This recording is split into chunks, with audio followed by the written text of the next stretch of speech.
অনির্বাণ কথা। গত দুদিন ওনার প্রথম ও দ্বিতীয় এক্সপিরিয়েন্সের কথা বলেছিলাম। আজ তিনি তার তৃতীয় এক্সপিরিয়েন্সের কথা বলছেন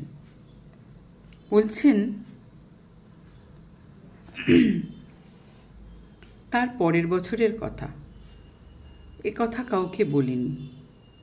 এক অন্ধকার রাতে তারা ঝকঝকে আকাশ, হঠাৎ মনে হলো সমস্ত আকাশটা যেন নেমে এলো আমার ভিতর।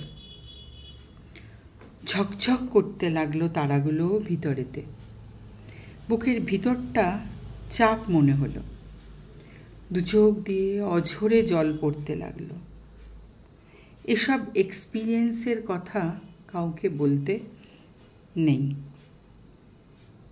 স্বামীজি বলছেন, বড় হয়ে বেদান্ত পড়ে বুঝলাম এই এক্সপিরিয়েন্সটা বিশ্বাত্মক ও বিশ্বাতীতের অনুভূতি।